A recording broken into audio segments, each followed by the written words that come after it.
should not fade after the ceremony. It should be woven into their everyday lives, shaping how they see themselves and the legacy they carry forward. I've seen this struggle firsthand, not only in the students, but in my children, our children. My husband and I have experienced the challenge of passing our own cultural heritage and history to our children. It was hard, it's difficult, it's nearly impossible to talk about culture without having a system that supports it. So when we look at our 3 kids, those are the 3 reasons why we are standing here today. At least for me, it's personal. When we look at those kids, we are looking at legacy. When we're looking at those kids, we're looking at responsibility. When we are looking at those kids, we are looking at the future, and something needed to be done, and done urgently. So I have a question for everyone in here. That we are raising our children in a culture, in a world that has so much noise culturally. And we have seen the disintegration, the fragmentation of our culture, and some of it we've accepted. But tonight, my question to everyone is, from today going forward, what are we going to do about it? Because my leaders, we are talking of people who make a change. We are talking to leaders right now. So the question that I'm going to leave with everybody here is, what are we going to do about being African and the problems that I'm about to highlight?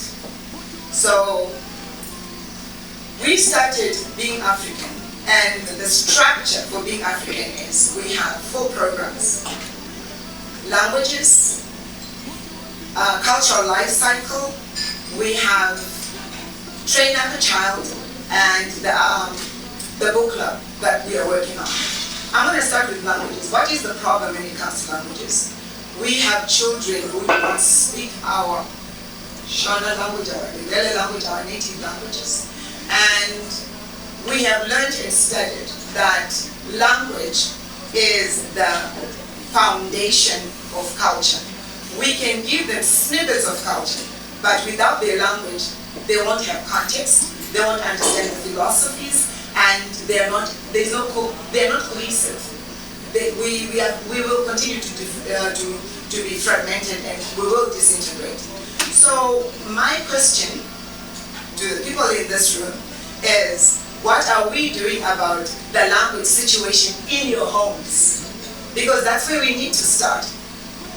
Why are we speaking English to 5, 2, 3, 10-year-olds in our households? Why are we making that acceptable? I'm not just talking to Zimbabwe, but this issue is continent-wide.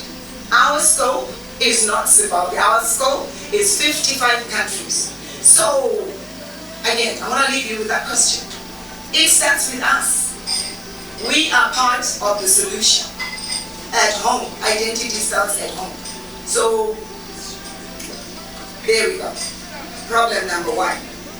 Our languages are beautiful, they are poetic, and when we think in Shona,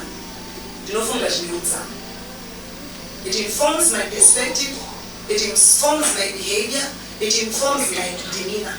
When I speak English, the standard is different. But I'm grateful that I had that opportunity. That's number 1 product, language. And then we have the cultural life cycle. Cultural life cycle looks like this. If my child comes, your child comes and says, I'm a Shona, what does that mean? You cannot tell them at dinner table what that means.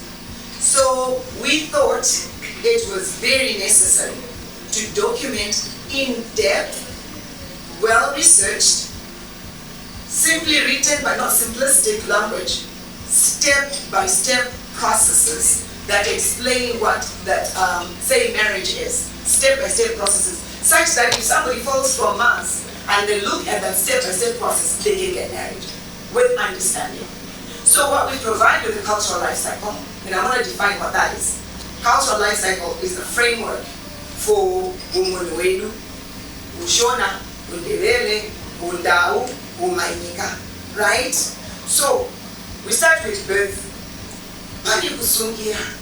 There is a reason for that. All these practices were not put there just to make noise. We never learned to understand the why we have these practices. We have these practices. The why, right? Pregnancies, marriages, and then clans and totems. Around here, lineage, we're talking of ancestry, we are talking of wisdom, we are talking of philosophies, we are talking of how far back have I come? What were my ancestors' talents? Why am I an entrepreneur? Where am I coming from? That you get from the connection in clans and totems. And that is a big deal when it comes to identity and culture. And it's also kind of issue. It brings a sturdiness to Baba Mumba, right? Then you can tell you, wow, but thanks. And so it's just exciting. There's rhythm to that. And we are very rhythmic people. So, yes, I'm part of this. And so, Tama clans and totems. My clans and totems are nibasa. Based on clans and totems. There is a reason my clans and totems are okay. We're not going into those today because we have a conference, the 23rd of May, where we'll go into depth about what this is all about. And then to Zoti, manners and protocol. Oh no. Second one, we need Baba Mea. He was an amazing man of integrity. When it's a good land to Mapa, cannot find you. Mama is saying, yeah, thank you. Mama is saying, yeah, everything was hard. Unibasa, unidari. Unidari means it's intentional, it's not to carry your past. You have to sit down and talk discipline, learn discipline, re-engineer, steer. Why? Because pasina wound. We can be blown left, right, however. It's a commitment, it's a decision, it's intentional, it is hard, it takes discipline and wanting to. And society, and we learn our name, look at my as in protocol. Mwana, I know to tap back at Japumba. I don't bet you, my dog, two is what I want to Toto and I won't bet you, my Saka Pangosoti, I end up cooperate to go. The high authority, and as one AP. So put this up with the Morisa and such, as you see. Only the Bango break it's allowed, I did. Which a man, oh, Magadi auntie. I know that so that kid is already successful. But I'm not high. Those things. But we are allowing it. This is not fiction. This is reality. How did we get here? How did we get here? So I'm not I mean, I saw you. But if I command, which man now can be, I'm not to tell something. I mean, I'm not a banner child. Talk forward. Manners and protocol matters. You know why because it's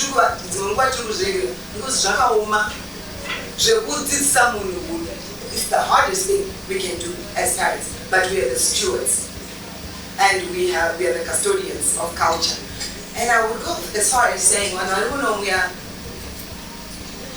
Gen X and baby boomers. There is an urgency to this call because if we don't document it for them in an accelerated, informed, well-placed manner, we are collectively saying in this room, we are subjecting our kids to a legacy of less than. That's where most of our kids are in terms of culture. Because if you don't know your identity, you don't know how to define yourself. And you are less than something and less than someone. And we will be saying collectively in one resounding voice, and I'm here to challenge each one of us to we are the parent body. tikazvisiya zvakadaro tiri kusiyirani? Who are we giving this problem to? Saka tabva ipapo tobva taita neighborliness, extended family. Hanzi vanhu vandataura navo earlier were saying kuti cousin, we didn't know it tichikura, because our African tapestry of relationships is a very well thought out system. It comes with succession plan. Many know that same mining is a tete in a different context. That same mining, that same mining, we have a wholesome training system. Why that was important is, as we depart, there's already somebody who has learned the responsibility of assuming motherhood for this family, because it's a role they played. Understanding those roles. With that wholesomeness, understanding their responsibility.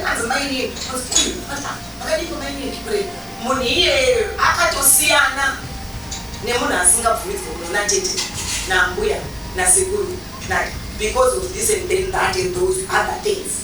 But those other things now, it's very short-sightedness. So splendid isolation does not work.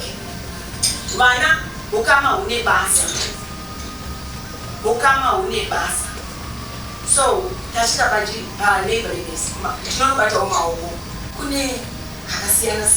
Across the continent of Africa.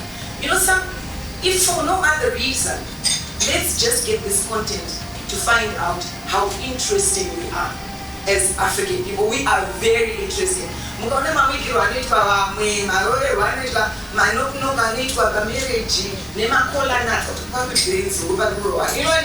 But our differences, it is our differences that make us strong. Not our similarities, that is done. We are good.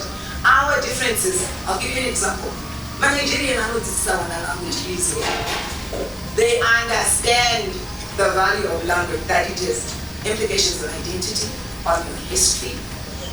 The cultural life cycle. Then culture is empowering. Our kids don't care to know culture if it's just slapped on them. It has to make sense to them. They have to understand the why, or if it makes money for them. This is an example of a young lady, my daughter, who says, Mom, if you want me to listen to this, I'm good doctor, put it in a song, a challenge. So we put it in a song. So I tell them better what is ambeda. And what is ambeda and the wako. Zunza o mashiti. Wacha o mashiti. Beda and the wako. And what we bring in is, I just put you another Africa, we're talking about, you know, so kapakwaza mpete papa tukutopeta ule magumbeza alipasi. Emwana okuti kanali kwa mtoko kana kwa msana kwa helero akuzona alimo, they are represented. So we are very mindful of that. And all is ambeda ozinzo mashito wa, you know, those ocho chaira pasi ocho chokutanga mwanangu kanifoni pasi. Ochi geza ochi mandiro ochi kwesha umapoto. Geza ndiro kwesha poto. Ukutandiro ne mapoto. And it why we are trying to engage our kids. Culture evolves, right? But the values is what we're trying to maintain. If my product's up here. There's an interesting product here, this is the last one. You know, it's a book club. And we're starting with Professor Lukuni's book, Being African. It's a great read. So we'll be sending you out the plans for that. And our dream, our desire is to get all of Africa to read the same book and have conversations about our history, our historical figures, so that we are empowered in the confidence of Iowa. Why are we talking of empowerment? My chair introduced empowerment. Being African is a big employer. Why? Because everything that you have seen, we have paid for on the website. The content, we pay for. The dramatization, we pay for. the sakapane ma videographer, paguita ma editors and script writers and right now we're working with somebody who is putting a language program for us together. That language program is a template that we're going to roll out. Saka, we are a great employer, but we have our own products for sustainability. We have workshops, under the banner of coaching services, BeingAfrican. What is coaching? We are coaching using the Ubuntu method, reminding ourselves, because that structure works. Saka, where are we showing up? BeingAfrican coaches who are trained rigorously on the BeingAfrican program. Saka, when they've qualified, these individuals from Kenya, from Ethiopia, from Cameroon, from Egypt, wherever you are, you become by default grassroots campaign for culture, because you can have talks at schools, you can have workshops in the work environment, and we have a program, Introduction to Ubuntu. Here's why we need introduction of Ubuntu in the work sectors.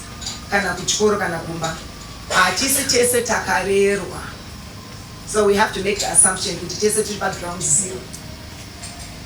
So then there's Ubuntu in leadership, and then Ubuntu immersion in the work environment, because there are a lot of grievances,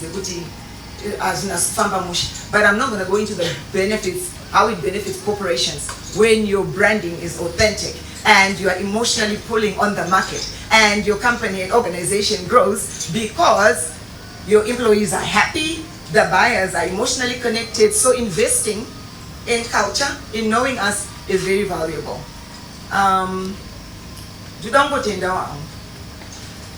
All of you for coming this evening. I know it's a sacrifice of your time, my time.